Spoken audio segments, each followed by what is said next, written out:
waalid carruurtu haddii aanay dareemin inaan ixtiraamayno, inaan ka soo qaadayno dad waaweyn inay yihiin, inaan space siinayno, way adkaanaysaa inayna ixtiraamaan oo ina dhegaystaan. waxaan ka wadaa markaynu ula hadallo sida dad waaweyn oo caqli leh, waxay noogu jawaabayaan sida qof weyn oo caqli leh. aayaad qur'aanana waan keeni doonaa, laakiin intaanan keenin waalid waxaan rabaa inaan idhaahdo maxaa inta badan keena carruurtu inay ka madax adeegaan waalidka. waxaa qayb ka ah waalidka laftiisa oo ixtiraamkii carruurtu ay mudnaayeen, soo jiidashadii, dhegaysigii aanan la imanaynin. taas waxay qayb ka noqon in carruurtu mar walba aanay ku dhegaysanin. u fiirso nebi ibraahim calayhi salaam, ilaahay baa u waxyooday, waxbaa loo sheegay inuu cid kala tashada ma ahayn, laakiin wiilkiisuu u yeedhay. riyadii ilaahay subxaanahu wa tacaala uu tusay ayuu wiilkiisa la wadaagay, wuxuuna weydiiyey talo. wuxuu ku yidhi innii araa fi lmanaami, aabe waxaan riyada ku arkay aniga oo mindida halkaa kaa saaray, maxaad u malayn? u fiirso, maxaad u malayn buu yidhi aabo, ra'yigaaga ii sheeg. wuu og yahay nebi ibraahim waa nebi ilaahay soo diray, waa rasuul, waxan waa fal ilaahay subxaanahu wa tacaala uu ku amray, uma baahnayn cidna inuu kala tashado. qur'aanku wuxuuna barayaa carruurta sida qof waaweyn waalid markaad ula hadasho, sidii qof waaweyn ayay kuugu jawaabi. markaad si carruura ula hadasho, sida qof carruuray u hadli. waxyaabahan ay ka mid yihiin teen age marka la yidhaahdo, waa wax carruurta doqomaya wey. waayo waxaa la odhan dharkii teen ageka, musigii teen ageka, filmadii teen ageka, dhaqankii teen ageka. islaamku waxaa ma qabo. islaamku wuxuu qabaa carruur yaryar oon dembi lahayn iyo dad waaweyn oo wax loo qorayo. dhalinyaradu waa dad waaweyn, sida qof weyn waa inaad ula hadasho. janaalkan adaa lagu sameeyey waalid, waxaa la yidhaha waalid legacy channel. fadlan subscribe dheh, walaalaha muslimiinta nala sheer gare. u fiirsa marka nebi ibraahim wuxuu ku yidhi yaa bunaya innii araa fi lmanaami annii adbaxuka fandur maada tara. aabbe xalay waxaan riyada ku arkay anoo adiga xaggaa mindi kaa saaray, maxaad u malayn? wiilkan maadaama sidii qof weyn loola hadlay, wuxuu aabbihii ugu jawaabay sidii qof weyn. wuxuu ku yidhi aabe fikirkaygu waxa weeye wixii lagu amray samee, ifcal maa tu'mar satajidunii in shaa allahu min asaabiriin.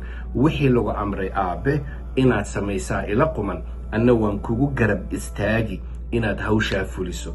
maadaama uu la tashaday wiilkiisii, maadaama uu qof weyn ka soo qaaday, nebi ismaaciilla wuxuu yidhi aabe anna waan kugu garab taaganahay, waanan adkaysan buu yidhi. waxa laga hadlayo waa gowrac wey, satajidunii in shaa allahu min asaabiriin. sidoo kale waxaad arkay nebi ibraahim calayhi salaam markuu kacbada dhisayey, wiilkiisana hawsha wuu geliyey.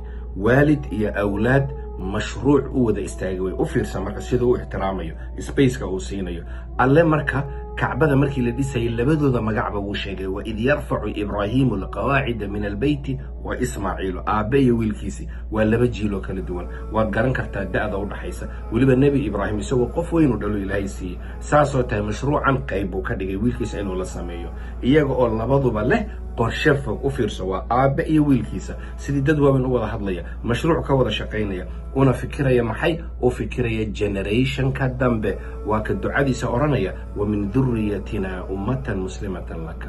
aabe markay ducaysanayaan, ilaahayow qorshaha annagu waxa weeye long term vision, jiilka soo socda inaan badbaadino. luqmaan u fiirso, waxaad arkaysaa aabe talo bixinaya iyo wiil aamusan. wiilku meelu ku hadlayna lama tusin. markay noqotay nebi yacquub iyo nebi yuusuf, waan arkaynaa aabe iyo wiilkiisaa sheekaysanaya. nebi ibraahim iyo nebi ismaaciil labaduba qur'aanku hadalkooda waa keenaya. laakiin luqmaan maxaan arkaynaa aabe muslin oo saalix oo caqli badan oo xigmad leh, wiilkiisu la talinaya. wiilku ma hadlaya, waa dhegaysanaya. waayo aabbuhu qof weyn buu ka soo qaaday. yaa bunaya yaa bunaya yaa bunayuu leeyahay. yaa bunaya laa tushrik billah.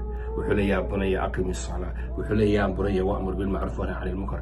wiilkaygoo waxaa samee, wiilkaygoo shirki ka fogow, wiilkaygoo salaada ilaali, wiilkaygoo khayrka dadka ugu yeer, xumaanta ka reeb, wiilkaygoo codkaaga ilaali, wiilkaygoo meel hoose haddaad ku jirto ogow mar walba waxaad samaysa ilaahay waa keenaya. u fiirsa marka sidii qof weyn buu ula hadlayaa, wiilku waa dhegaysanayaa. marka waxaan kaloon arkaynaa subxaana allah, nebi nuux markii sunaamidu ay timid ee dadkan oo dhan la halaagayey, nebi nuux markii u dambaysay xitaa qaabku ula hadlay wiilkiisa, war wiilkaaga jaahilkaa gaalnimaha ku dhiman soo ful miyuu yidhi? maya.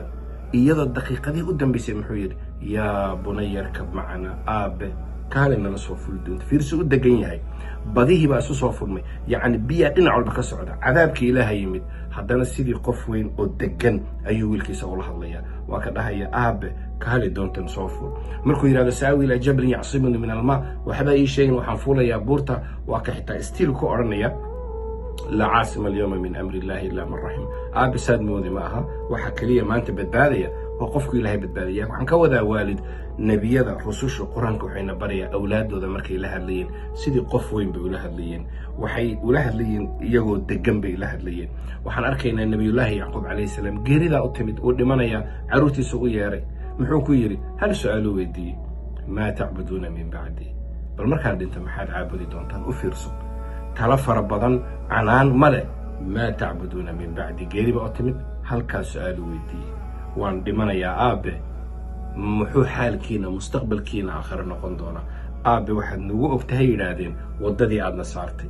aabe waxaad nagu ogtahay waddadii aadna saartay nacbudu ilaahak wa ilaaha aabaa'ika ibraahiima wa ismaaciila wa isxaaqa ilaahan waaxid wanaxnu lahu muslimuun saasaad nagu ogtahay aabe waalid inta badan runtii dhalinyaradu waxay ka cawdaan in sidii dad waaweyn aan loola hadal in sidii ma aragtay caqli inay leeyihin aan loola hadal in talada aan waxba laga siin soo jiido isku day talada inaad wax ka siiso soo jiido isku day inaad dhagaysato qur-aanku sabab baa jirta oo waxan inoogu sheegayo ma aha in waxani ay bedtime stories tahay waalid sabab buu ilaahay inoogu sheegaya waxaan rabnaa marka waalid in carruurta markaan la hadlayno aan qalbigooda maal gashanno kalsooni ku beerno sidii dad waaweyn aan ula hadlo insha allahu sidii qof weyn bay u jawaabi sidii qof weyn bay u dhaqmi waanad ku farxi doontaa waxaad ka hesho janaalkan markale waxaan xusuusinaynaa waxaa la yidhaha waalid legacy channel adaa lagu sameeyey waalidow fadlan subscribe dheh saad u hesho muuqaalada sheerna dhe ehelka muslimiinta la sheer gare allaha awlaaddeena xifdiyo